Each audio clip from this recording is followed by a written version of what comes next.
Bienvenidos a la ponencia Comunicación médico-paciente-familia, mucho más que palabras, enmarcada dentro del 17º Congreso Iberoamericano de Pacientes con Cáncer organizado por GEPAP. En esta ocasión contamos con la presencia de doña Yaiza Moreno Martín, psicooncóloga de la Asociación de Cáncer de Mama de Tenerife, AMATE, que será la encargada de dirigir esta sesión. Cuando quiera. Buenos días. Bueno, voy a impartir esta charla, espero que sea lo más ameno posible. En primer lugar, a ver si me pasa aquí. Quería comentar un poquito el objetivo de la charla, que básicamente es conocer los principios generales de la comunicación con el paciente oncológico. Vamos a hacer una pequeña introducción para hablar un poquito del impacto psicosocial que tiene un cáncer, ¿vale? Un diagnóstico de cáncer va a producir normalmente cambios psicológicos importantes, tanto en el paciente como en su familia. Y eso va a depender pues, del tipo de tumor que se le diagnostique, porque no todos los tumores van a impactar igual y no en todo el mundo, dependiendo de los tratamientos médicos que se vayan a administrar, de los sistemas de apoyo con los que cuente la persona, del momento evolutivo en el que se hace este diagnóstico. No es lo mismo una persona de 20 años que una de 70, del estilo empleado por cada uno para afrontar los problemas de la vida, ¿vale? Los sistemas de afrontamiento, de la historia de enfermedades que ya haya padecido con anterioridad, es decir, de muchísimos factores. Entonces, esa experiencia de cáncer va a ser diferente en cada paciente y en cada familia. Como suelo decir yo, un cáncer es algo que te afecta a ti, pero tiene efecto bomba, ¿vale? Porque es como esa onda expansiva que te afecta a ti y a todo tu entorno. Te va a afectar a nivel sociolaboral, incluso sexual, familiar, en 40.000 áreas, y evidentemente eso va a repercutir en nuestra manera de llevarlo.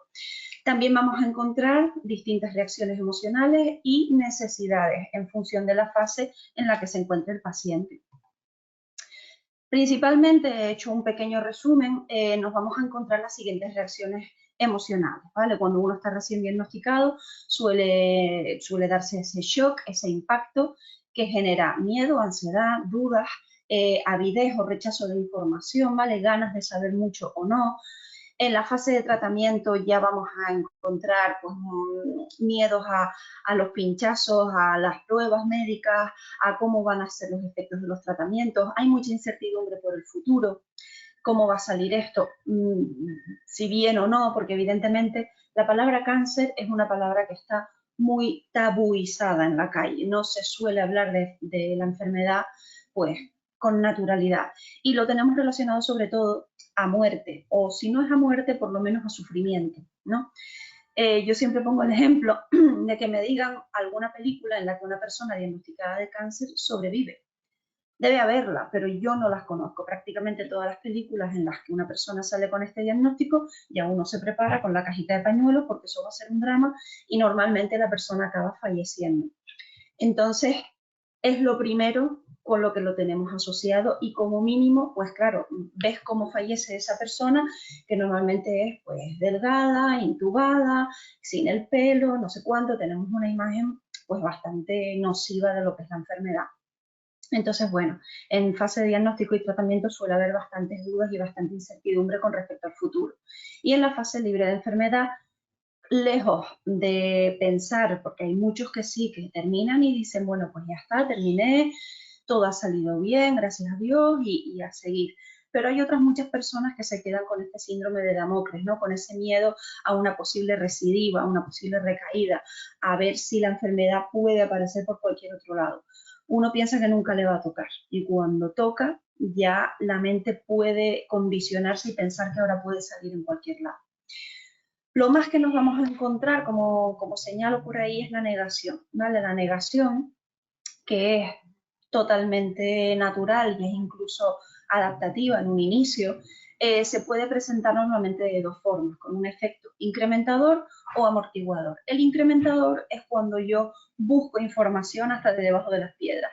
Me voy a Google, me voy a mi vecino porque tiene un amigo que, me voy a las lecturas de X, entonces intento averiguar por mi lado toda la información que pueda. Y el efecto amortiguador es todo lo contrario. Cuando yo no quiero saber nada, no me digan nada, no me cuenten nada. Como digo, en un primer momento esto puede ser adaptativo porque la mente está ahí intentando pues enfocar lo que ha ocurrido y poco a poco irlo asimilando, pero a largo plazo, si la negación persiste, pues ya se convierte en desadaptativa y es necesario intervenir. Yo siempre pongo también un ejemplo, soy muy de poner ejemplos. No sé si conocen una película que se llama Matilda, que es de una niña que está en un colegio donde la directora es mala, malísima, y en un momento dado a la directora le falta su pedazo de tarta de chocolate. Entonces llama a capítulos a todos los niños del colegio, al comedor, y sube al escenario al más gordito y directamente lo acusa y le dice: a mí me falta un pedazo de tarta de chocolate y a mí me da que has sido tú. Y el niño dice: pues puede ser, me como tantas tartas al día que puede ser que una fuera la suya. Y la directora dice: así, pues te vas a enterar. Cocinera, y manda a llamar a la cocinera, que aparece con todo el pedazo de tartón impresionante, salvo el pedacito que faltaba, ¿no? Y era una tarta de estas gigantes con ese chocolate que parece petróleo. Se lo plantan delante al niño y la cara de él y la de todos los que estaban allí era: ¡ah! Eso es un cáncer. Vale, primero el cerebro dice: se equivocaron de mesa, esto no era para aquí.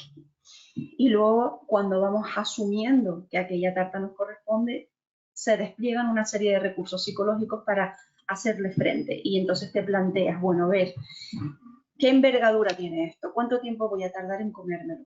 ¿Uso cuchara o tenedor? ¿Vaso de agua o de leche? Quiero decir, para hacer todos estos procesos y creerme que realmente ese pastel es mío, el cerebro tiene momentos en los que lo mira de frente y luego se evade, se distrae, se va de compras, habla con una amiga, desconecta. De repente se vuelve a acordar de aquella tarta. Me vuelve a dar la angustia y me vuelvo a desconectar. Y así voy, conectando y desconectando hasta que voy terminando de asimilar que todo aquello me corresponde y lo tengo que asumir. ¿Qué es lo que nos encontramos encima con el cáncer? Que normalmente esa tarta nunca viene sola.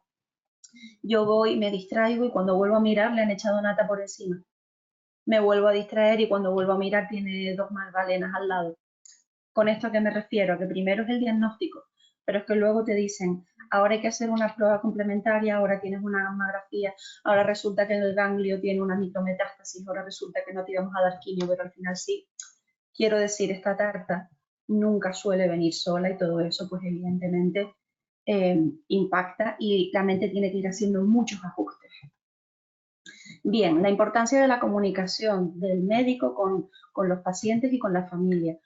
La comunicación, la buena comunicación entre los pacientes de cáncer, aquellos que los cuidan y el equipo de atención de salud es tremendamente importante porque ayuda a mejorar el bienestar del paciente y su calidad de vida. Como digo, la palabra cáncer es algo muy tabú y de hecho todavía hay expresiones a día de hoy que dicen: ay, a mí no me hables de cosas negativas, asociando el cáncer a hablar de algo negativo. De hecho, hay mucha gente que se aleja del paciente y evidentemente lo interpretan como una falta de amor hacia ellos y esto ocurre muchas veces porque esa persona no está preparada para hacer frente a todo lo que implica la palabra cáncer. Entonces es muy importante que el paciente se rodee de un entorno donde pueda ser el mismo, donde pueda trasladar sus dudas, sus preocupaciones, su malestar, sus emociones, sean positivas o negativas, que pueda ser él o ella mismo. La comunicación entre el médico y el enfermo va a influir no solo en la relación entre ellos, ¿vale? Que es importante que exista una alianza terapéutica, sino también en el tratamiento médico, porque si tú confías en tu equipo médico o no confías, eso va a facilitar o interferir en la adhesión a la terapia médica y además también va a interferir en la toma de decisiones, lo que puede afectar al estado anímico del paciente durante el proceso de la enfermedad.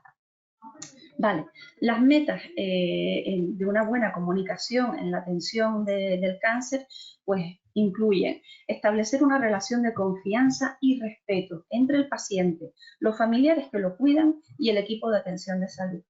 Tener empatía del equipo sanitario con el paciente y los familiares, que de la empatía hablaré un poquito más adelante también.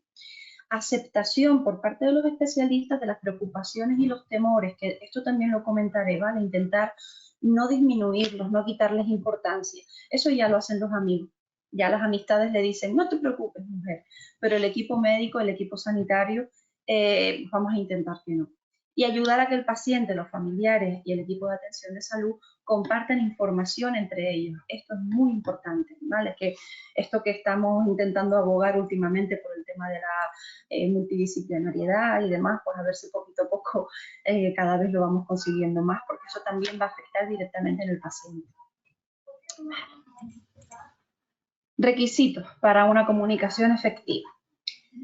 Primero, los sanitarios debemos ser conscientes del impacto que podemos tener sobre el paciente, ¿vale? Porque no damos un consejo, damos una prescripción, hablamos en base a datos, a cuestiones que estamos investigando sobre la persona, y la persona lo va a recibir como una ley.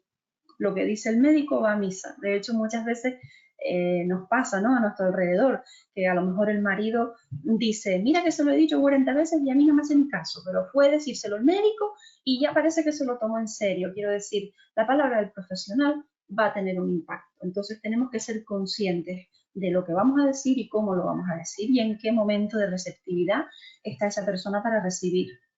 Superar el temor a ser culpados por transmitir la información, así como el sentimiento de fracaso por no poder manejar la situación de mejor manera en muchas ocasiones, ¿vale? Hay veces que tenemos que transmitir información que es dura y le toca al médico transmitir esa información de salud. Entonces, es importante que uno esté en sí, que sea consciente de lo que quiere transmitir y que no se deje arrastrar por ese sentimiento de culpa, porque al final el sanitario no tiene la culpa de lo que está ocurriendo. Quiero decir, simplemente toca trasladarlo y trasladarlo, pues, es un trago, pero el paciente va a tener confianza en ese sanitario si es honesto y le dice la verdad de la situación como está. Aprender a manejar las reacciones emocionales de los pacientes para no... Por ejemplo, nosotros aquí en la asociación admitimos alumnado en prácticas, ¿no?, de distintas universidades, y hace unos años tuvimos una chica que estaba en el grado de psicología y ella estaba como muy apurada, ¿no? ¿Qué hago y qué hago y qué hago con esto y qué hago con lo otro? Esa necesidad de aprender. Y una de las dudas que nos transmitió es, ¿y si se me echan a llorar? ¿Qué hago? Entonces, claro, es que vienen a la consulta de psicología para echarse a llorar probablemente, es decir, es algo que tenemos que permitir. Si vienen aquí a echarse a llorar es porque probablemente fuera no pueden, porque probablemente fuera tienen que ser madres, padres, hermanos o hijos de, y en muchas ocasiones querrán hacerse los fuertes y en muchas ocasiones querrán no preocupar. Y donde se produce ese espacio para poder drenar y ser ellos mismos es normalmente en las consultas médicas o cuando vienen a las asociaciones de cáncer X. Y los profesionales debemos permitir estos espacios. Preparar adecuadamente la entrevista inicial, asegurarnos de que el paciente ha entendido la información, parafraseamos, preguntamos si lo han entendido, a ver qué te expliqué, cuéntamelo tú con tus palabras. Y tomar conciencia de las necesidades del paciente después de la entrevista inicial con él o con ella, ¿vale? ¿Qué necesita y cómo podemos ayudar? En la medida de nuestras posibilidades, por supuesto. Tener en cuenta que esas necesidades varían enormemente de un paciente a otro y durante el curso de la enfermedad. Bien, esto se me atasca, pero yo lo doy por aquí. Venga. Vale, la información, ¿qué es lo que vamos a transmitir? Pues la Ley de Autonomía del Paciente dice que los pacientes tienen derecho a conocer, con motivo de cualquier actuación en el ámbito de su salud, toda la información disponible sobre la misma, salvando los supuestos exceptuados por la ley. Y además, toda persona tiene derecho a que se respete su voluntad de no ser informada. Como decía al principio, a veces esta negación al inicio es adaptativa, si ya vemos que se prolonga en el tiempo se convierte en desadaptativa, pero en un inicio la persona tiene derecho a que no se le comunique nada o a que se le comunique todo. Siempre, como dice en el punto 2, de una forma comprensible y adecuada a sus necesidades, ¿vale? Y le ayudarán a tomar decisiones de acuerdo con su propia y libre voluntad. El médico responsable del paciente garantiza el cumplimiento de su derecho a la información, ¿vale? Y luego también tenemos que el titular de derecho a la información es que el paciente. Pueden ser informadas las personas vinculadas a él, porque son familiares o lo que fuera, en la medida en que el paciente lo permita, de manera expresa o tácita. Y el paciente será informado incluso en caso de incapacidad de un modo adecuado a sus posibilidades de comprensión. Es importante el tema de la información. Ya digo, cuando quieren o cuando no quieren saber, porque cuando quieren saber genera mucha angustia. Yo he tenido pacientes que me dicen que a lo mejor no es el caso, ¿vale? Pero ellas tienen como esa idea, a lo mejor están encamadas y notan que fuera de la habitación está el médico explicándole algo a la familia y ellas me dicen, seguro que le está diciendo algo malo y a mí no me lo quieren transmitir. Y se quedan como con esa historia de pensar que a sus familiares sí que les están contando la verdad y a ellas no. Es importante que el paciente se sienta informado y que las dudas que tenga las pueda aclarar, antes que a ningún familiar, por supuesto. Componentes básicos de la comunicación. Primer componente, pues la escucha activa, ¿vale? Decía Zenón de Lea hace 25 siglos. Nos han sido dadas 2 orejas, pero en cambio una sola boca. Perdón, que se me abrió una ventanita. Para que podamos oír más y hablar menos. Y esto todavía sigue siendo aplicable a día de hoy. La escucha activa es atender a los mensajes verbales y no verbales y también a los pensamientos o sentimientos manifiestos y subyacentes de la persona que habla. Es decir, hay que ser capaz de estar atento a lo que la persona que tenemos enfrente nos intenta transmitir. No es, ¿cómo me explico? No es lo mismo una persona que te está diciendo que no verbalmente, pero tú le ves en la cara como que efectivamente has tocado algún punto que le remueve y que es importante. Hay que estar atento a todas estas cuestiones. Con la escucha activa demostramos al otro que estamos vitalmente interesados en ayudarle. En esta sesión, al ser online, no lo puedo hacer, pero solemos hacer un ejercicio en este apartado donde colocamos a los asistentes a esta charla en 2 filas, uno enfrente de otro, y les damos la indicación de que durante unos minutos uno de la pareja, ¿vale? De los que están uno frente al otro, tiene que hablar sobre lo que sea y no puede dejar ningún espacio de silencio. Y el que está enfrente debe dedicarse simplemente a escuchar, discriminando entre todos los sonidos que se producen en la sala, que son bastantes. Deben escuchar y además no pueden responder. Quiero decir, con ningún tipo de lenguaje no verbal. No hacen ninguna mueca, ningún gesto, no se ríen, no asienten, nada. Simplemente escuchan y luego cambiamos los papeles. Normalmente lo que se extrae de esta actividad es que se dan muchísima cuenta de la importancia que tiene dar ese feedback, porque a todos les sale como poder como decirle al otro, estoy aquí, te estoy escuchando y además te estoy entendiendo y además te quiero responder. Y es súper importante porque también el que está hablando se siente como que no sabe si del todo lo están escuchando o le están haciendo caso, porque no tiene ningún tipo de feedback. Entonces, lo hacemos adrede para que se den cuenta de la importancia que tiene esto. Y de lo importante que es también, que me repito mucho con importante, perdón, discriminar entre todo lo que tenemos alrededor. Cuando tenemos al paciente delante. Y no intentamos no atender a nada más, ni estar elaborando respuestas en nuestra cabeza, ni estar pensando lo que voy a hacer después. No, estoy para ese paciente.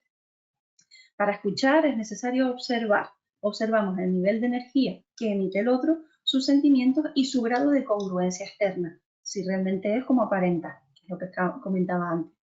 Muchas veces se considera erróneamente que escuchar es un proceso natural y se dedica poco tiempo y esfuerzo a practicar y mejorar esta habilidad. Y es, repito, muy importante. Bien. Vale. Características de la escucha activa. Pues debemos estimular al hablar para que la otra persona siga en el discurso, clarificar si hay algo que no he entendido bien. Tú lo que me estás queriendo decir es esto, mostrar empatía, huir del comprendo cómo te sientes y cambiarlo por no es fácil ponerse en tu lugar o en su lugar en función del trato que tengamos con la persona. Efectivamente es muy duro lo que me estás contando. No puedo imaginar lo que debes estar sintiendo. Y a esto me refería con lo de la empatía. Si yo pregunto qué es la empatía, probablemente todo el mundo me dirá, ponerse en el lugar del otro, ponerse en los zapatos del otro. Eso parece que todos lo tenemos claro. ¿Dónde está el pequeño matiz? Es ponerse en el lugar del otro siendo el otro, que es la cuestión. Porque yo me puedo poner en el lugar de Marta siendo Yaisa. Entonces Yaisa, en la situación de Marta, a lo mejor hubiera tomado otra decisión. A lo mejor hubiera hecho otra cosa o actuado de otra manera, pero si yo me pongo en el lugar de Marta, siendo Marta, sabiendo sus sistemas de afrontamiento, su personalidad, su carácter, sus expectativas, etcétera, etcétera, pues probablemente habría hecho lo mismo que hizo Marta. Esa es la empatía real, ponerse en el lugar del otro desde la perspectiva del otro, ¿vale? Entonces, como decía antes, estas típicas frases de estate tranquilo, yo entiendo cómo te sientes y tal, vamos a intentar evitarlas en el sentido de no estamos en su lugar, estamos en otra perspectiva. Entonces, acompañamos, soy capaz de estar a tu lado, pero es muy duro lo que me estás contando y tienes derecho a sentirte mal o a que te resulte tan duro o a X. Tienes derecho. Bueno, me estoy adelantando porque eso viene a continuación. Principales recomendaciones a la hora de comunicar. Pues informar, de manera breve y secuencial. Poquito a poco, que vayan asimilando la información. Sabemos que, sobre todo en el momento del diagnóstico, ese primer día, la información es importante que sea breve y concisa, que sea muy amplia no beneficie. ¿Por qué? Porque desatendemos gran parte de la información. Muchísimo porcentaje, casi un 80% de la información se desatiende en un momento de diagnóstico. El cerebro se engancha a la palabra cáncer, tumor, X, y todo lo demás lo va desatendiendo. Entonces ese primer día, sobre todo, tenemos que ser muy concisos, ir a lo que vamos y poco más. Cuando damos mucha información no beneficia. ¿Por qué? Porque tenemos que ir dando espacio a que la persona vaya asimilando y acomodando cada parte del proceso. Por ejemplo, personas que vienen aquí muy preocupadas porque les han dado un diagnóstico, todavía no saben o no les han confirmado si van a llevar quimio, radio, las dos, lo que sea, pero se han encontrado con fulanita que ya les contó que se les va a caer el pelo, que a lo mejor les toca mastectomía, que en la mastectomía también hay una linfadenectomía, que probablemente les van a poner una prótesis de no sé qué. Quiero decir, todo eso en ese momento todavía no toca. Es cierto que se suele dar de las personas del entorno y no tanto del personal sanitario, pero bueno, siempre en la charla hacemos la aclaración. Emplear un lenguaje adecuado a la comprensión y nivel cultural del paciente, asegurarnos de que la información se ha comprendido, como dijimos antes, el preguntar, comprobar, identificar los temores, qué es lo que más le preocupa, identificar el apoyo social del paciente para ver si necesita algún tipo de ayuda y ofrecer recursos en función de la información que nos da el paciente. Obstáculos que podemos encontrar, pues cuando hacemos preguntas cerradas que supongan la respuesta deseada. Se siente mejor, ¿verdad? Simplemente hacer una pregunta más abierta. ¿Cómo te sientes? Es más abierto que te sientes mejor, ¿verdad? O preguntas de sí o no. Hacer múltiples preguntas a la vez. Tenemos que ir preguntando pues cosa por cosa para darle tiempo de nuevo a la persona que digiera bien todo lo que tiene en su mente. La frase que ya la mencioné es decir, no tiene de qué preocuparse. Cuando el paciente ya lo está, quiero decir, si una persona con un diagnóstico de cáncer no tiene derecho a preocuparse, perdón, entonces ¿con qué? ¿Qué tiene que pasar para que uno tenga derecho a preocuparse? Claro que están preocupados. Entonces, la frase sería, entiendo que estés preocupado, es normal que estés preocupado, tienes derecho, concédetelo. Vivimos en la sociedad del positivismo por el positivismo y hay que sacarle el lado bueno a todo y ser siempre fuerte y estar siempre alegre, y no es así. Hay momentos y momentos. Las cosas hay que enfrentarlas, superarlas, asimilarlas y todo el tema, pero de primeras te impactan. Y cuando te impactan, eso conlleva una emoción normalmente negativa. Hay tristeza, hay ira, hay enfado con el mundo, lo que sea. Y tienen derecho a experimentar esas emociones. Dar más información de la que el paciente pueda elaborar o digerir, como comentaba, no ayuda. Luego están por la noche en la cama, todo lo que me espera, todo lo que me toca, todo lo que me van a hacer, qué me van a hacer. Desviar la atención solo a lo físico. Ah, pues yo te veo estupenda, la verdad que estás guapísima. Si ya llevamos un rato de conversación en el que me he preocupado por sus emociones, ¿cómo estás? ¿Cómo te has ido sintiendo? ¿Qué te sigue preocupando? ¿Qué necesitas? Entonces ya puede llegar un punto en el que le digo, pues yo te veo muy bien, la verdad. Pero de entrada, mujer, que ya les comentaba que eso suele ser más el ámbito social que rodea. Y hablar con terminología incomprensible para los pacientes. ¿Vale? Más obstáculos. No intentar cambiar el estado de ánimo del paciente, jamás. Esa parte de no llores, tienes que ser fuerte, para nada. Llora porque precisamente este es el contexto en el que más te lo vamos a permitir, porque probablemente fuera de aquí te cortes. El otro día hablaba con una compañera que se acaba de incorporar al equipo y claro, ella no es de psicología, ella es nutricionista, pero me compartía que una señora se había abierto con ella y que le había contado y que tal y que cual. Al rato vino y me dijo que otra también, y al rato volvió a decirme que otra persona también, entonces ella estaba como un poco impactada en el sentido de, yo aquí soy la nutricionista, no soy la psicóloga, ¿por qué se abren conmigo? Y yo le decía, porque estás en el lugar, quiero decir, esto es una asociación de cáncer. El que entra por esa puerta ya entiende que aquí le vamos a abrir los brazos, a ser ellos mismos, a comunicarse, a expresar lo que necesitan, y lo van a hacer con el profesional con el que les toque. Les toca ese día la cita con la trabajadora social, muchas se han abierto con la trabajadora social, que todavía no te han llamado en psicología o todavía no has solicitado la cita y primero vas con la Nutri, probablemente vas a descargar con la Nutri. Y el personal que trabaja en oncología tiene que, lo que yo le explicaba, ¿no? Que necesito que abra la mente en este sentido y que sepa que debe estar receptiva para trabajar con este tipo de pacientes. No usar tono de pena, no poner cara de pena, cuidado con el lenguaje no verbal, simplemente neutro. No decir a la persona, puedo imaginar cómo te sientes o te entiendo, como comentábamos, y evitar los deberías o los tienes que. Una cosa es la prescripción facultativa, porque a partir de ahora tienes que tomarte esto por las mañanas y tal, y otra cosa es el consejo, la consejología que oigo por ahí, ¿no?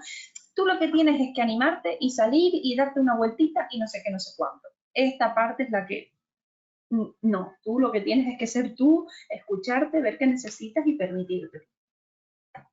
Bien, parte fundamental para acercarnos al paciente. Muchas veces los pacientes tan solo desean y necesitan que alguien los escuche.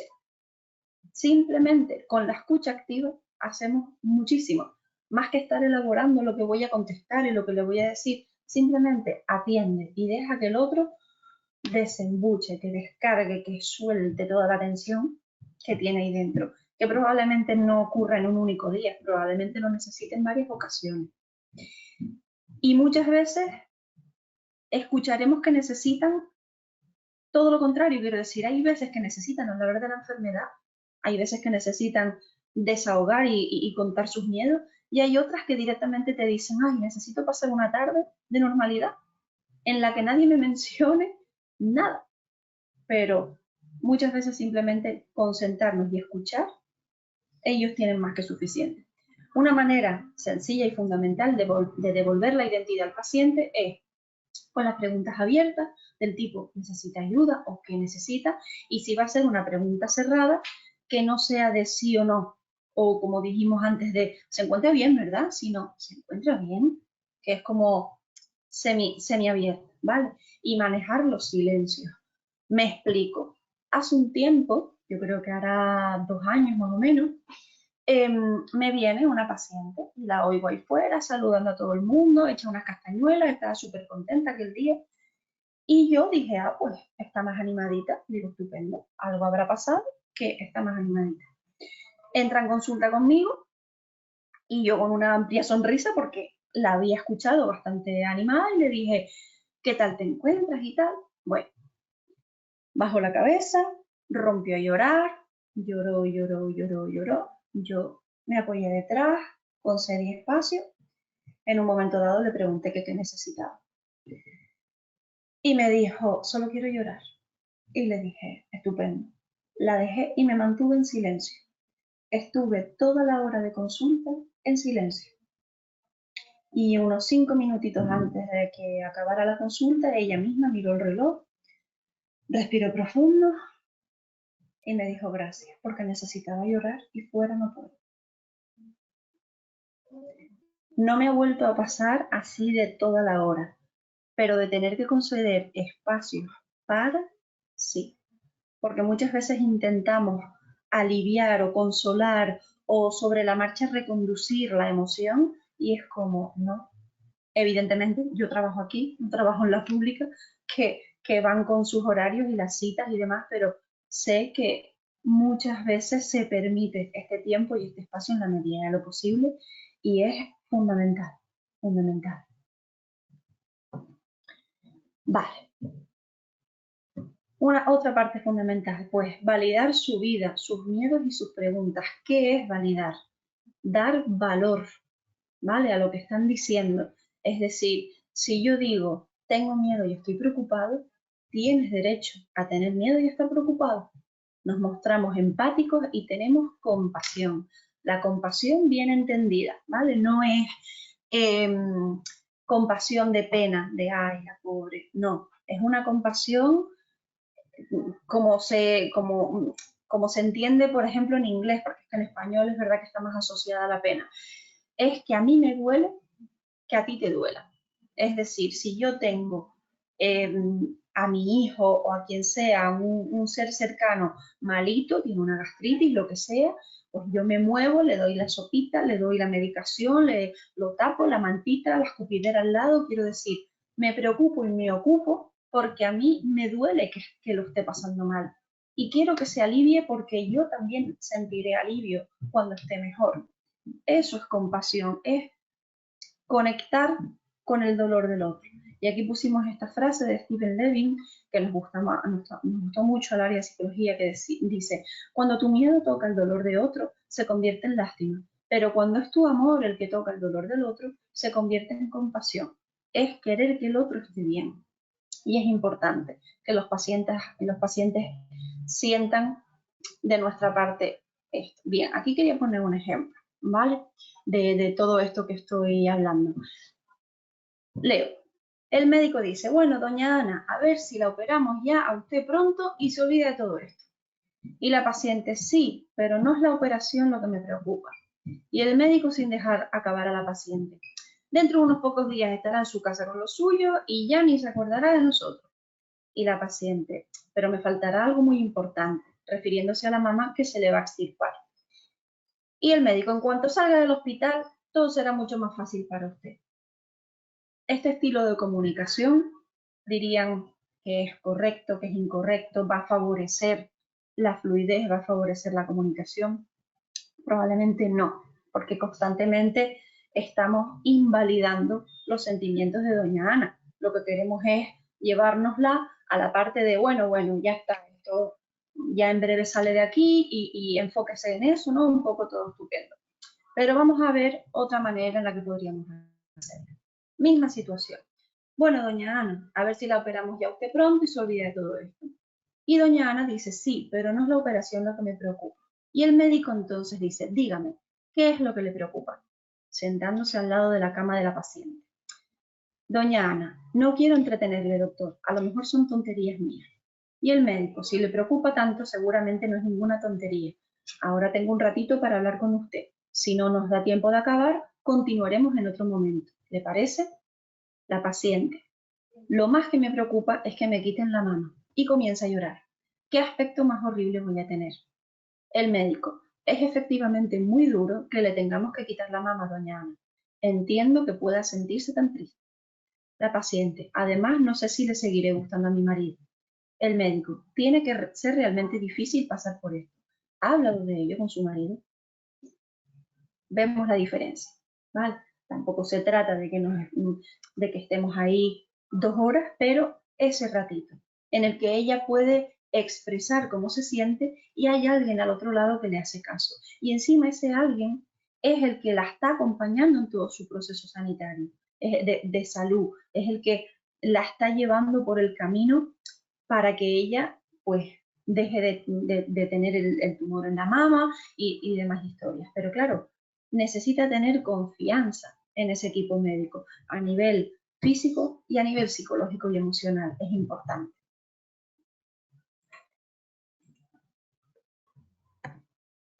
Situaciones que nos podemos encontrar. Pues transmitir malas noticias, ¿vale? En estos casos nos preparamos para el comienzo de la entrevista. Es bueno que averigüemos en el momento en el que el paciente llega a nosotros hasta dónde sabe, ¿vale? qué es lo que le han dicho que tiene, qué conoce, qué información le dio el doctor Pérez cuando la envió aquí. O sea, hasta dónde conoce sobre su diagnóstico. Y entonces averiguar lo que el enfermo quiere saber. ¿Le gustaría que le diera los detalles de su situación o prefiere que se los dé a alguien de su familia? ¿Necesita conocer, otra manera de plantearlo, necesita conocer los detalles de lo que está pasando o prefiere centrarse en los planes de tratamiento? Valoramos un poco la necesidad del paciente. Y si no desea recibir la información, está bien, pero si cambia de opinión, sabe que podemos hablar en cualquier otro momento. ¿Vale? El diagnóstico sí se le dice, o sea, se le dice el diagnóstico y se le comenta si quiere saber algún detalle más o no. Compartimos la información en pequeñas cantidades, como hablamos antes, para que se pueda ir asimilando. Respondemos a los sentimientos del paciente, lo mismo, qué es lo que más le preocupa, cómo se siente, qué le molesta, en qué podemos ayudar, y planificamos el futuro y ofrecemos un seguimiento. Más situaciones que nos podemos encontrar. Pues el pacto o conspiración de silencio, que se define como un acuerdo implícito o explícito de alterar la información al paciente por parte de familiares, amigos o personal sanitario, con el fin de ocultarle el diagnóstico o pronóstico o gravedad de la situación.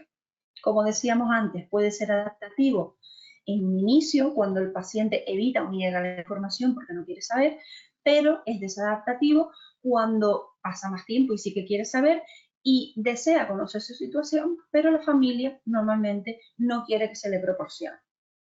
Y luego también podemos encontrar la negación, que la explicaba al inicio de la charla, que puede ser también adaptativa porque reduce el sufrimiento, normalmente es temporal y se va por sí sola y forma parte del propio proceso de adaptación.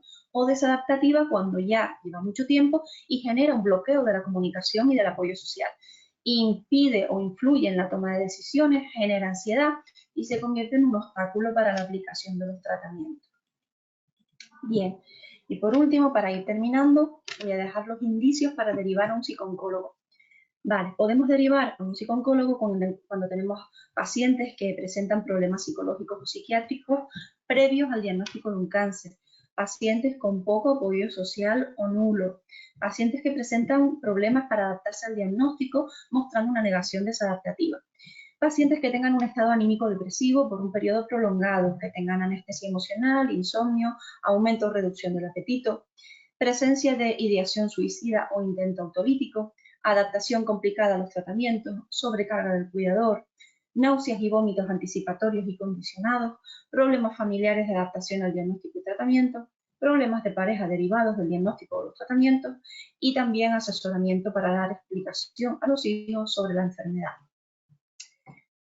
Hasta aquí, en principio, ha sido la charlita. Si les interesa saber algo más, ampliar información sobre alguna de las partes, pues sin problema se pueden poner en contacto. Ahí les dejo el teléfono y mi dirección de correo electrónico. Muchísimas gracias por su atención. Muchísimas gracias a usted. Con esto concluye la ponencia Comunicación Médico-Paciente-Familia, mucho más que palabras. Agradecemos una vez más a doña Yaiza Moreno su colaboración, totalmente altruista, y a los asistentes su interés. Muchísimas gracias y, como ya ha dicho Yaiza, tienen ahí su correo para cualquier duda o cualquier cuestión que les surja. Gracias.